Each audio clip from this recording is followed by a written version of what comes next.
Welcome back to the Neuroscience Meets Social and Emotional Learning podcast for episode number 144.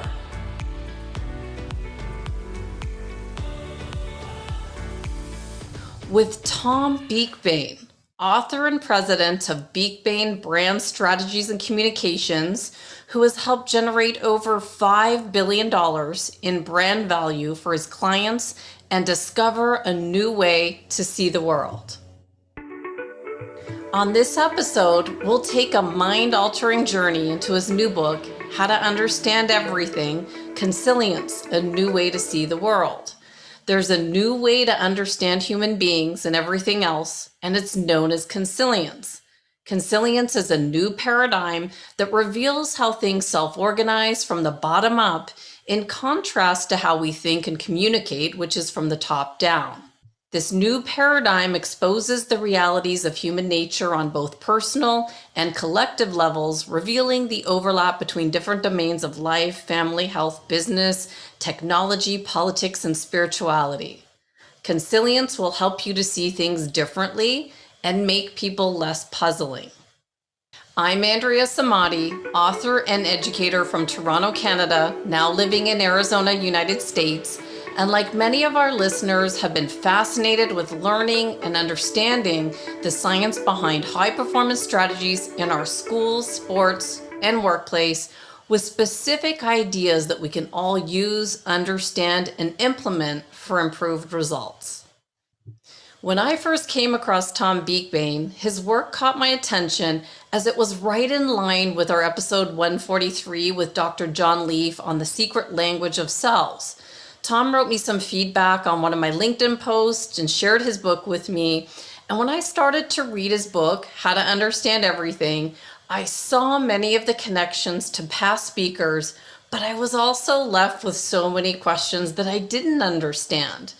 I started to think about the questions I would ask Tom during our interview, and for the first time in an interview process, I actually reached out to the author and said, I'm not sure I have a solid grasp of your book. And he gave back some more interviews, some different angles, some different ways of looking at how to understand everything that really helped me to make the connections. I can't wait to hear what Tom Beakbane has to say during our interview, bringing to light this new way of thinking and looking at the world. And I hope you find this information as fascinating as I have. Welcome, Tom Beakbane. Thank you so much for speaking with me today. We're here to talk about your book, How to Understand Everything, Consilience, A New Way to See the World. Thank you so much for being here today. It's wonderful to be with you, Andrea. Thank you. We have so much in common, Tom, so I cover it in the backstory, but it's just wonderful to finally meet someone that was born in England and now in Toronto. So our paths have, who knows, they might have crossed at some point. Sure. They could very well have, because, I've spent a lot of time in the libraries at York University in Toronto, and I know you have as well. Did you spend any time at the gyms? Because I wasn't as much in the library as I was in the gyms. In the swimming pools, yes. Yes, wonderful. Well, let's get right into the questions here. So I'm sure you saw from my communication with you this past week that you could see that I was finding it difficult to come up with some questions for you. And I do want to have a solid understanding of someone's book before I cover an interview, before we speak. And your book is called How to Understand Everything. Why do you think I found this topic difficult? And it's also right in line with my prior interviews. What is this new way of thinking and looking at the world? And why do you think I'm having a hard time seeing it? Well, the book is about epistemology. And I never use that word, but it's about how we understand. It's about how the brain works. And I wrote it because I'm in marketing communications. I've been running a company for over 35 years. We've done 20,000 odd projects, and I've believed that it would be useful for me to really understand what communications is all about and how the human brain works and how to change people's mind and persuade them. And so I started to look at psychology textbooks to try and figure out if they could help me. And I realized that they couldn't. And so I, as I'm so deeply interested in science, I realized that there are so many aspects of the way the world works and how science works and how nature works that we really understand very little. But as I'm a marketing person, I didn't want to write a book called, the more you learn, the less you realize you know. So I wrote this bombastic title, and it does irritate sort of hyper-educated people. It should have a little asterisk saying that the book isn't about how to understand everything. The book is actually about how to understand our mind and our brain, and that is how we at least attempt to understand everything, or at least think we know how to understand things, when most of the time our understanding is fairly superficial. Got it. And so I've been so interested in the topic of mind versus brain, and I even recorded an episode after studying Dr. Dan Siegel for so many years. We did episode 23 when we first launched this podcast. And I actually asked Dr. John Leaf this question in my past episode. But can you give your perspective of what is our mind versus our brain, so we can start to figure out how we use our mind and our brain? Sure. This is where I'm going to start to mess with your mind, Andrea. All right. Because I make a sharp distinction between things that actually exist and ideas. And so when you're thinking about the brain from a scientific standpoint, I believe it's very important to recognize what neurotransmitters are, what nerves are, what neurons are, how all the systems work, like how our eyes work and our ears work. And they can be, in my view, understood very matter-of-factly, because scientists these days have discovered so much about how everything works, without the need to resort to metaphysics and strange theories. And so, and this is where you're going to think, oh, who is this crazy person you're talking to? So when it comes to actually seeing what is happening inside the brain, one discovers that there's nothing called information. There's nothing like information in there.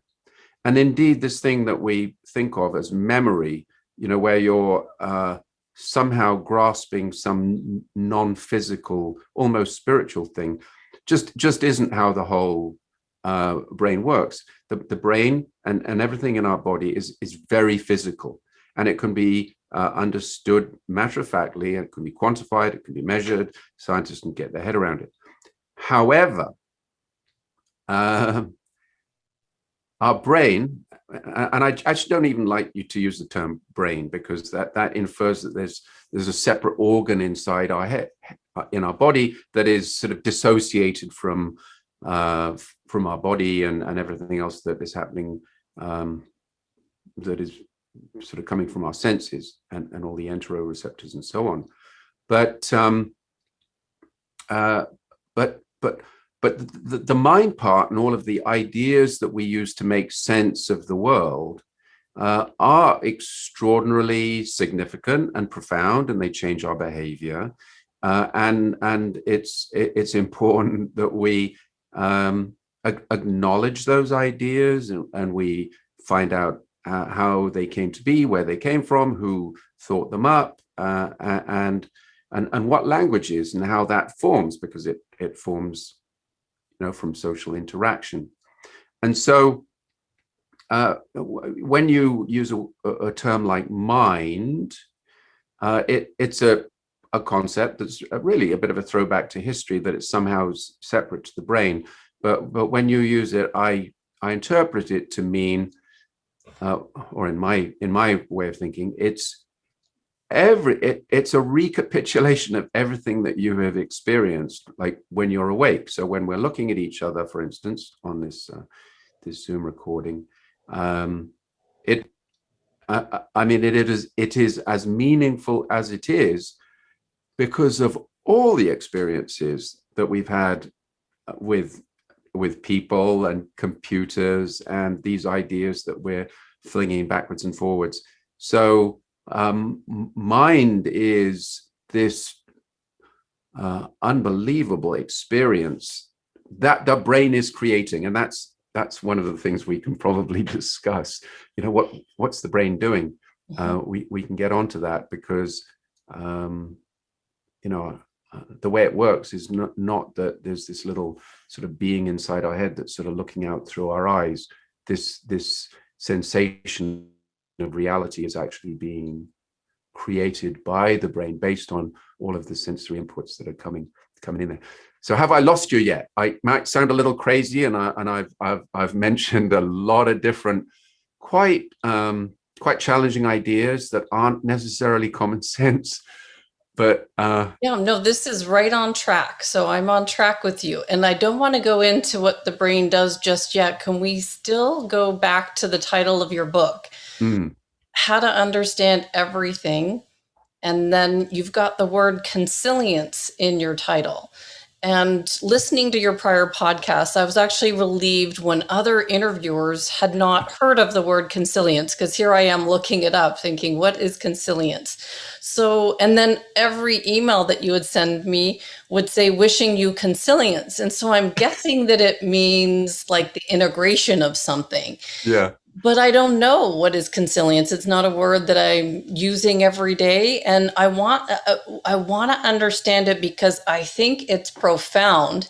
And why I think it's profound is because when I looked up and I start to understand this definition, I came up with the idea of neuroscience meets social and emotional learning.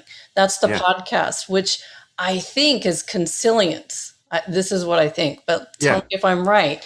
What is consilience, and would me merging together two ideas of two different disciplines be me being consilient with? Yes, that's a good example of consilience. Yes. That's a good example of consilience. And consilience was a word that was coined by William Whewell, who's a professor at Cambridge University in the UK, who coined it in 1840. He was a polymath, an architect, a thinker, a cleric, a philosopher of science. He was a truly multi-talented individual. And his mother was a poet, his father was a woodworker, I believe, and he coined it from two Latin words, com, which means together, and siliens, which means jump. So people interpret consilience as meaning coming to some agreement, and it's not really that. It's the jumping together of different ideas from realms that would otherwise be completely disconnected. And I use it in well, actually, I'll tell you, as it hasn't been used very much, I use it in lots and lots of different ways, which really confuses people. But the way I think of it is that physics and chemistry and biology have grown together. There's no distinction now between those sciences, but it's gone beyond that. Those sciences have become unified with genetics. I mean, genetics is just part of that, and evolutionary biology, which takes you into paleobiology and archaeology, which takes you into geography and history and climate change and economics and all of the things that human beings do. So I use it because I think we're at a unique moment in history now because of the growing together of all of these different disciplines. It enables us to understand what is actually happening in the human brain and how our behavior comes about, what words are, how we communicate, how we persuade each other, how we live together. And that opens up completely different ways of thinking about everything, and hence the bombastic title, which I have to apologize for. But Consilience is a new way of looking at the world that is completely different to any one discipline's way of looking at the world. So previously, you could look at the world as a physicist or a chemist or or some mystic or an educator. And what I say now is, as we have got all these disciplines growing together and that really help us understand the brain in new ways, and particularly how the brain understands, it enables us to take another look at, for instance, the ways we teach and say, well, actually, is that the best way of thinking about children? We've made so many bad mistakes, not only in education, but also in sociology and politics, and just the way we understand humanity. And we imagine that we have somehow, our brains have somehow outgrown our biological and tribal dispositions. And I think the evidence is cut and dried. If you just look at genetics and cellular biology, human brains are extraordinarily similar to the brains of other animals, and our brains aren't, computers sort of thinking logically about stuff. Our brains are operating in the moment, like from a fraction of a second to a fraction of a second, and we think that all our behavior is resultant from sort of conscious deliberation. But no self-respecting neurophysiologist actually believes that any longer. For the last 20, 30 years, that just hasn't been a tenable idea. Our conscious mind lags way behind our actual moment-to-moment reactions. Have I lost you yet? No, not yet, which is why at this point, when I started to get it, when the lights go on, and I think this is brilliant. This is fascinating, because when I connected the fact that I thought I understood consilience and how it was important in the work that I'm doing, how it's important in neuroscience in the schools, neuroeducation. It's the jumping together of two ideas to look at the world in a different way. And then in your book, you started talking about something that completely blew my mind. There's two examples, but one was you were talking about a sporting event, and you were talking about seeing the crowd.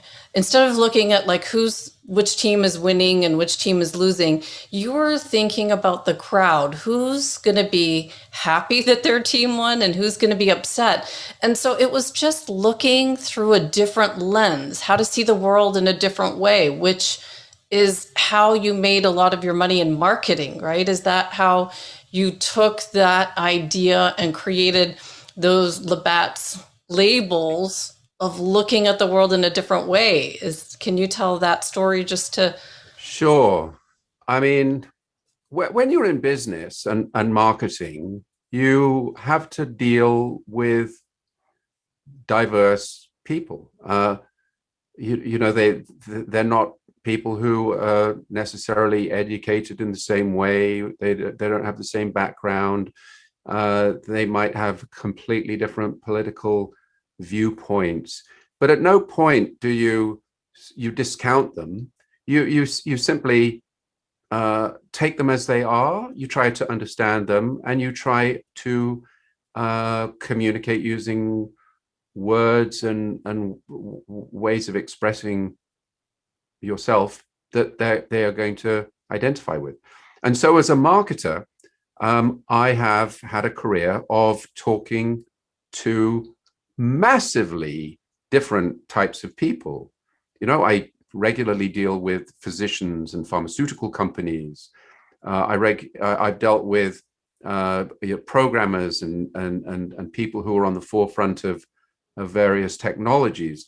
At the same time, I've sold educational products, and I've sold, products that are suitable for kids, like toys and so on. And so consequently, when I observe, for instance, the incredible and widening rifts in politics in the Western world, particularly in the United States right now, you probably see it every day in Arizona. I don't look at one side or the other as being right or wrong, and I don't think to myself, oh, the blue tribe is stupid or the red tribe is fantastic, or vice versa. I just don't think like that. I try and understand why the differences in perspective have evolved, and in order to do that, I go as deep as you can possibly go in understanding I call it the instant and fluid tribalism of our brains, of our neuronal systems, and it's nothing new. If you just look at the human brain and how it works from moment to moment, you realize, and you look at it at its deepest cellular levels, you realize that it's operating in pretty much exactly the same way as animal brains have operated for probably at least 500 million years, which is the point where little worms were starting to swim in open water in the Cambrian period. And so, back then, the purpose of an animal brain was to make instant judgments about what to move towards or move away from. And if you look at the human brain, we do exactly the same thing. We're constantly evaluating the situation and people around us, and making judgments as to whether they're with us or against us. And that's determined by the type of words they use. So if one uses a word like who knows what, Trump or Biden or whatever, it has an instant effect on the way someone is thinking about you as to whether they're thinking, oh, are you part of my tribe or someone else's tribe. So it sounds as though I'm sort of advocating for a sort of an animalistic way of looking at ourselves, but that's not really the case. I'm advocating for truthfulness, and once you understand the way one instantly makes judgments about people and things and words, one can then start to become more introspective and more understanding of other people's perspectives. And I think that can affect the way one interacts with people all the time. Absolutely. Does that? Absolutely, yes. And that different perspective that you see, that you saw, that you put on the label. What happened with the label? Because that was a big shift in marketing. I remember I was in Toronto in the late 90s, and I remember the shift to the labels with glaciers on them. And I don't even know if I'm saying that right. Okay, I'll give the audience a little bit of background there. So it was around 1990. It was early on in my company's evolution that we started to do some work for Labatt's, and Labatt's is it was a large brewery, and now it's part of, who knows, InBev, along with lots of other breweries, and Budweiser as well. Anyway, Labatt came to us because there was a brand in a Western province, British Columbia, that was heading downhill, and it was called Labatt. It was called Kokanee, and on the label was a diagram of a glacier, because Kokanee is the name of a glacier. And so they talked to us about how to relaunch the brand, and we suggested that we put a real picture, a real photograph of the glacier and the mountain on the label. And that was at a time when, and it's going to sound strange, but it was actually difficult to print a photograph using this technique called gravure on metallized paper labels. And so we had to do a lot of work with technologists and artists and photographers and on all of the different disciplines to actually get a beautiful looking image on this beer label. And also through that process, Labatt spent a lot of money on consumer research. And that meant dealing with people who were really super sensitive to how you can evaluate people's reactions. And that's when I became aware that it wasn't necessarily that significant what consumers were saying. It was more significant to see how they were actually reacting. So when they look, when they look at a beer bottle, how do they react? Do they look at it sort of fixedly for a moment, or do they look away like they're disinterested? And so that was one of the phases, in my development where I became sensitive to psychology and the gaps between, I guess, the psychology that I was encountering in journals, like at York University, and the actual psychology of people who are trying to make money, really understanding how people worked. But anyway, where were we going with this? So I guess I included that story about the label because if you were going to learn about what we were doing from textbooks, you would need many different textbooks. You'd need textbooks on selling, art, writing, film separation, printing, paper making, consumer psychology, and it would just seem as though that whole process was made up of a lot of dislocated silos and sort of disconnections. And I recount that scenario because I guess that to do the whole project correctly, there had to be a complete jumping together of all of those different disciplines and silos. And so when I look at how everything went down, and it was a project we were extremely proud of. It was very successful. When the beer was relaunched, it started gaining share, and so there was a tremendous feather in our cap. But the way I looked at it and experienced it was as a sequence of micro interactions. So at every point, I was sort of the account person. I was the sort of the salesperson, I guess you could say. At every point, I had to be dealing with lots of different experts, and it would have been it would have only taken one or two instances of me becoming irritable or angry or misunderstanding for the whole project to go south. And so I recount the story because it was a good example of how there's two ways to look at the whole thing. You can look at it in separate silos, or you can look at it how I look at it, which is from the bottom up. It was all the tiny little details that had to come together to make the whole project a success.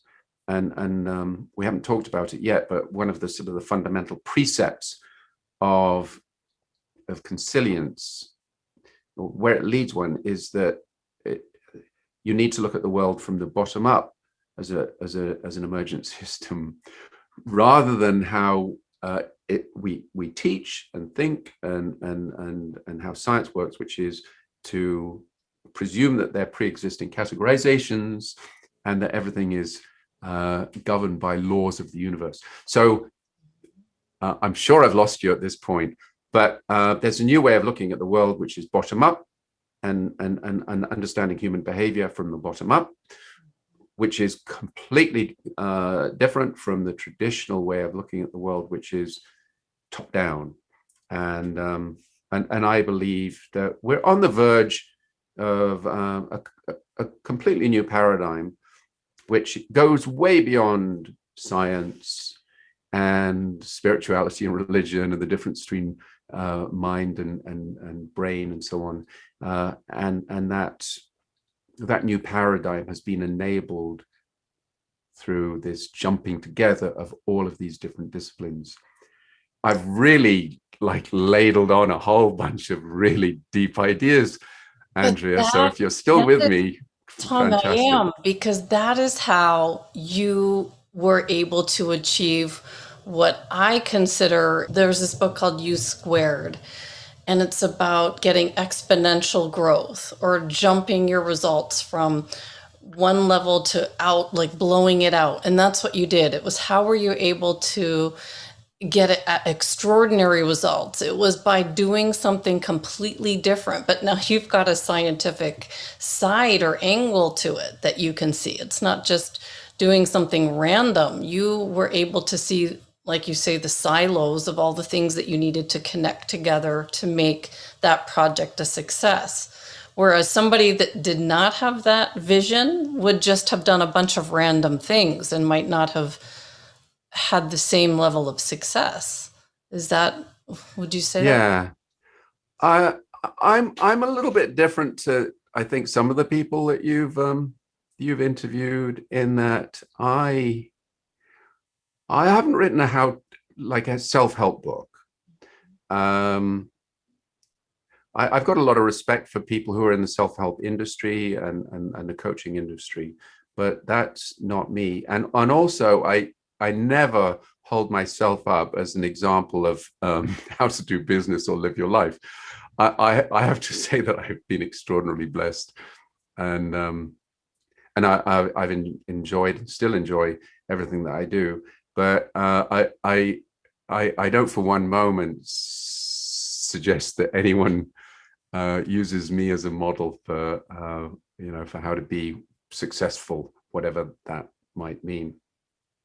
Well, let's go into the cells and the biology in the brain if we could, because in my Sure. last interview, and I've just released it this morning with Dr. John Leaf, and he did the secret language of the cells, and he talks about the fact that cells communicate with each other, or the fact that a liver cell would carry out specific things in that cell, and there's got to be some sort of intelligence in our cells to know what to do.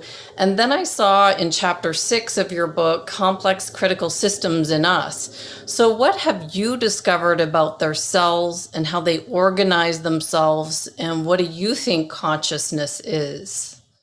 Oh, okay. I'll leave the consciousness part out of this one and just deal with the cell thing. Okay. Sure. And tie it in with with how people have historically conceived of the brain. Historically, the brain has been perceived as being this ruler, this king, this lord that tells your body what to do and sort of instructs your muscles that you want to walk somewhere or achieve something. And if you look at actually how the systems work, you realize that leads to some dead ends, because what part of your body is sort of becoming submissive to other parts of the body.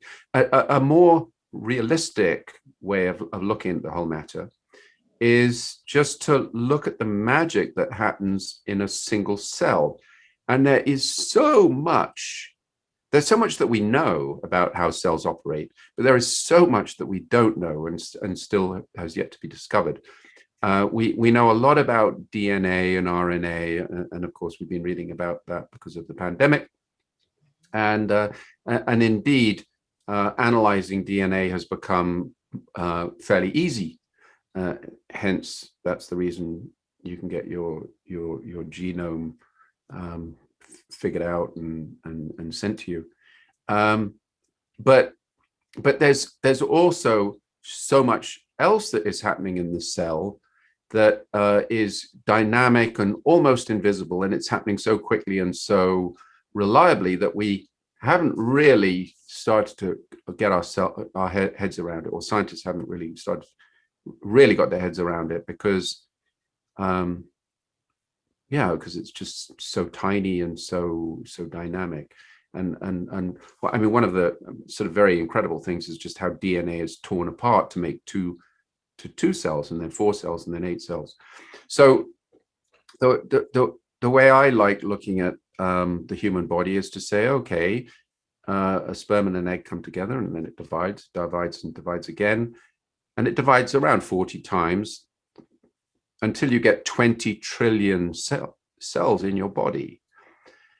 Well, each one of those cells is doing its own sweet thing. And they are self-organizing, and every neuron in your brain is teaching itself. It's self-organizing and self-programming. And so your interview with Dr. John Leaf talks about the incredible systems, if you like, the communication between cells, and I think that's a better way of looking at the human body, and it's certainly a better way of understanding how the brain works, because the brain really is not telling the body what to do. There are actually more nerves running from your muscles and from your body to your brain than the other way around. That there are more afferent nerves than there are efferent nerves. So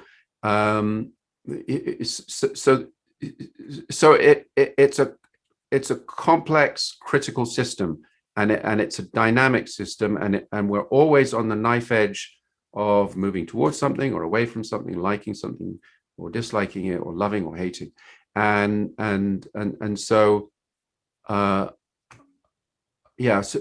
so to understand how everything works, it's better to look at it from the bottom up, and really it becomes far more magical when you start to look at everything like that, because you realize that this notion that there's a little person inside our head sort of controlling everything and instructing us what to do is not the case. It's actually far more magical, in my view, than those historic ideas of a little homunculus, sort of a little sort of conscious being sort of perched there in the middle of your head looking out through your eyes.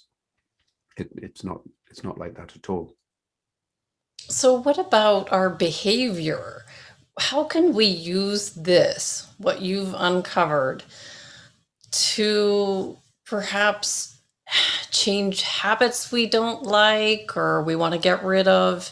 What are some actionable strategies that the average person can use with these ideas for maybe behavior modification?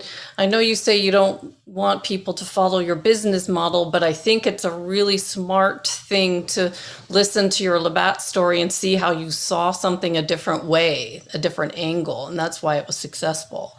So what are some ways that we can use this in our lives? There are many, many, many ways. And so I'll just pick on 1 or 2 things that might have some pertinence for your audience. One of the sort of, I guess, traditional ways of thinking about the brain is that it's something like a computer, which is a switching device, sort of going back to some of the early scientists who were sort of conceiving how the brain would work, like Helmholtz. He figured it was sort of an electrical system, much like a telephone system. And that leads us to this notion that information is binary, and it can be right and wrong, and that the categories in the world are predefined, and the brain is just sort of manipulating these labels that we attach to things. And I think that is so completely wrong that it helps to understand how that perverts our our understanding of how children work. And I think this notion that that the brain is like a computer and that you can measure it using this thing called IQ, and I recognize that IQ, is something that has been is a measure that is well established in psychology, but I would just say it tends to make one think that that doing the questions that you find in IQ tests is what the brain is all about. It isn't. And once you understand actually what the brain is doing, you realize that the distinction between sort of doing math, and you had a session about counting on your fingers, and making things is it's the same, and relating that to this dimensional world that we're in and moving through it, and having a sense of the visuospatial reality is, it's what the brain is all about.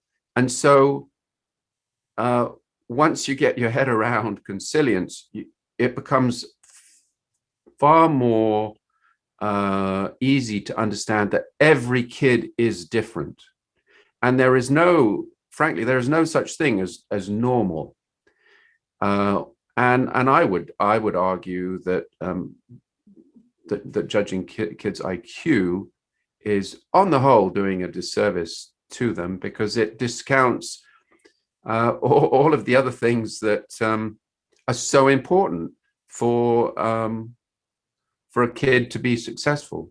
Their level of motivation, their level of engagement, their ability to see patterns, their ability to be creative, their ability to move and to interact with people and to be interested in what people are saying, and also to be questioning about everything. There are just so many there are so many ways that consilience help you understand the reality of the world, that enables you to handle it better. Another example I would say is what we're doing now. I guess a traditional way of thinking about a conversation is it's some exchange of information, that these things called words are sort of passing backwards and forwards, and I'm somehow transferring information to you, this sort of non-material thing. And I would say, once you understand what communication is and how the brain actually works, an interaction like this is far more dynamic and in the moment than we've ever given it credit for. And every word that we use is dependent on our mutual understanding of those, or our mutual understanding of the underlying ideas. And so I'm on Zoom, I'm sort of looking at you and I'm thinking, is she understanding? Is she coming along with me? Is she understanding the words that I'm using in the way that I intend them to be used? And so consilience helps you understand conversation as an interplay between two minds. That's, I guess, a little bit more like, a physical activity like dancing or cooking a meal together. They're different ways of conceiving just the things that we do from moment to moment and day to day that I think are extremely valuable. This is powerful. And every interviewer that interviewed you got to the point of it's fascinating. And I did notice that you say it's powerful to every one of your guests. because I make connections, because I like to make the connections between you and John Leaf's work. And John Leaf's work, and you just made your connection to Dr. Ansari in what he was doing with the counting and the math. That's right. When it's powerful, because I could have, and I was very close to saying, oh my goodness, I don't understand Tom Beakbane, when the book came through, and said, no, I'm not going to do this. But you took the time with me. That was the Consilience. You said, well, how about an audiobook? You gave me all these different ways to get the material. And then I wrote back and I didn't feel bad, because what's the point of doing a podcast if there's no learning taking place? If I'm sitting here saying, oh, I'm here to showcase what Tom Beakbane's going to talk about the brain, and I've completely got everything. I understand your book and I'm just going to showcase it for everyone. What's powerful, I think, is to say, I don't know what this book is about. I haven't got it yet, which is Carol Dweck, right? We don't know it yet, but with a different angle. You kept saying, well, try an audiobook, try this podcast. And then I heard someone else say, well, I haven't got Consilience either. And I felt, okay, well, phew, I'm not so bad.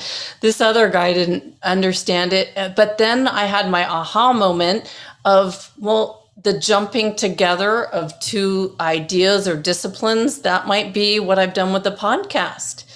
Maybe I'm being consilient. Maybe I'm trying to look at the world in a different way and show education. Yeah. So have I got it? Yeah, I'm not going to say yes or no, because my book is about personal journeys as well. And what my book tries to do is it tries to tie all of these different realms together that were previously disconnected. So I deal with science, I deal with mathematics, I deal with science, I mean religion and history and geography and climate change and anxieties and social justice. And I try and tie all of these things together, because my perspective is that as we go through life, we shouldn't be treating it as though it's sort of separate, disconnected silos. It's one experience. And we have one brain that one body that handles everything. And so my book tries to pull all of these things together. I don't use scientific jargon at all, I don't believe. I don't use many fancy words at all, unless they're absolutely necessary. But I have to say that my book is dealing with the most fundamental aspects of how our brains work and how we understand the world, how we understand everything. And it is genuinely putting forward a new paradigm, which is a phrase used by Thomas Kuhn, that describes how it's not just a new idea, it's a new foundation for how we think about, frankly, everything. And I know that sounds overblown, but it means that the more educated you are and the more set in your ways, the less likely it is going to be that you understand what this book is about. So I've been absolutely quite fascinated with how different people have reacted to it. And I think what's true is that that some of the less classically educated people have actually gotten more from it. That means they might have gone to university or might not, but they're the type of people who have spent their life reading lots of different books and trying to sort of make sense of everything. And they come across my book and they read it and they go, oh my gosh, I just can't believe what you've done here. And they really get it. One or two other, and I've been gratified that one or two neurophysiologists and scientists and mathematicians, and I've been gratified that they've really understood it and confirmed that none of the ideas in the book are really crazy or sort of not supported by science. But I have noticed that one or two hyper educated people, and I'm talking people who have like 3 degrees and a PhD, they've just said they just cannot understand it. And I quite understand that, because the book is about how we build up a landscape of meanings through our life. And when you come across new ideas, you try and integrate them into that landscape.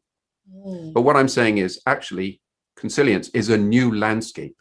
It's a new way of understanding the world.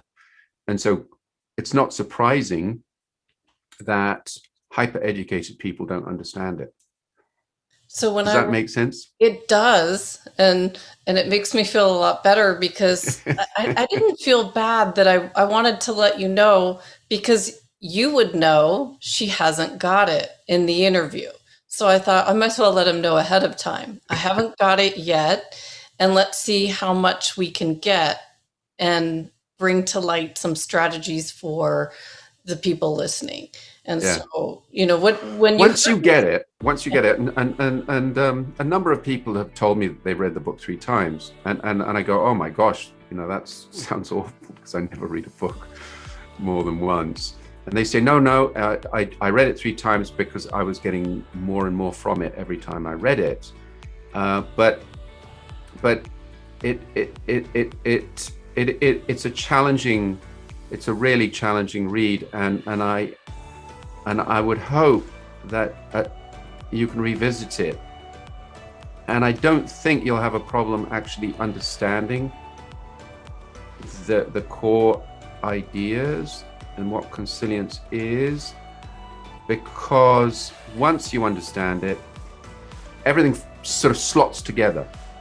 I use the metaphor of a puzzle, which is an oft-used metaphor of what happens in science and what a new paradigm is. You're constructing a puzzle because you see the picture on the front of the puzzle box, and then you get to a point where the bits don't fit. Well, a new paradigm is where you get a completely new picture, and what I hope happens with you, if you have the time and inclination, that you read the book again, and you'll find that there's a new picture that snaps into focus, and many of the puzzle pieces that you've been dealing with all of the guests on your various different podcasts fit together in new ways.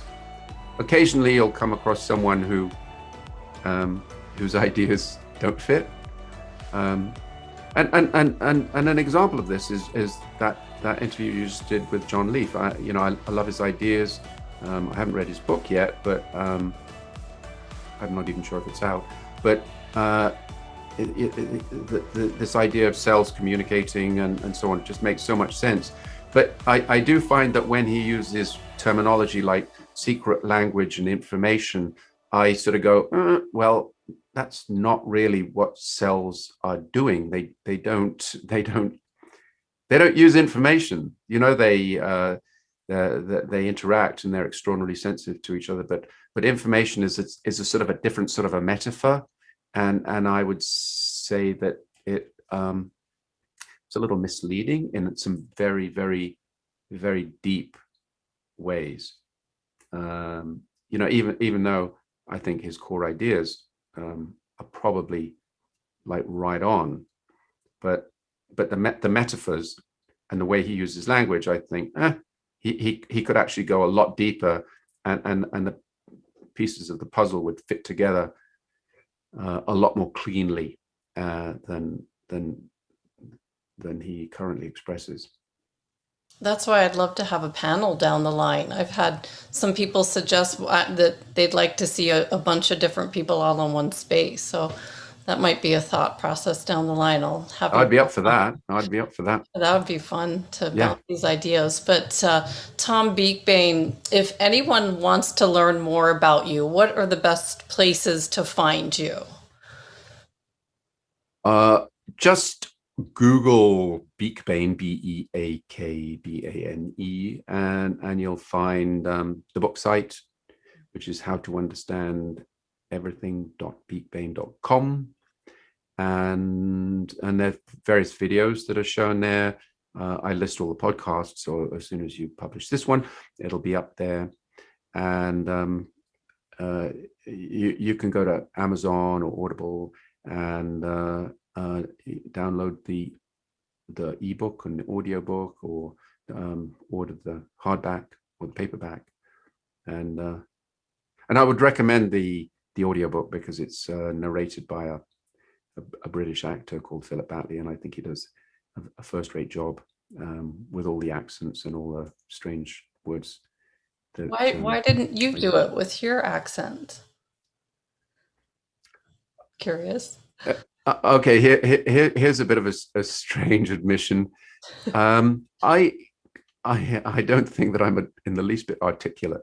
I used to be good at reading stuff, but it's a capability that's sort of disappeared for me. So it would have taken me 2 or 3 weeks of excruciatingly hard work to read it and then edit out all of the ums and ahs and non sequiturs. Whereas Philip Batley, who's an accomplished stage actor, and he's been on Downton Abbey, and he went to Cambridge University, studied, I think it was sociology and psychology. He could nail it just right off. He read it once, he understood it. He had some extraordinary insights about the book, and he recorded the whole thing, I think, within a week. And I just couldn't do that. Yeah, well, I wish I had the accent growing up in Toronto. It was gone after, I think, first grade, but I wish I had it. It would help me with the podcast with listeners. Is that right? People would think you're more intelligent. It sounds it. I love my British interviews. As soon as I find out someone's from England, I'm like, yes, have them on. Tom Beakbane, I want to thank you so much for the time that you spent with me prior to this, just to explain how to understand everything from your point of view, how to explain consilience. I think I've got it, but you're right. I'd like to keep revisiting and make connections because that's what the podcast is about. It's about continual learning. So I want to thank you so much for your time today. Thank you so much, Andrea. It's been an absolute delight. Thank you. Thank you.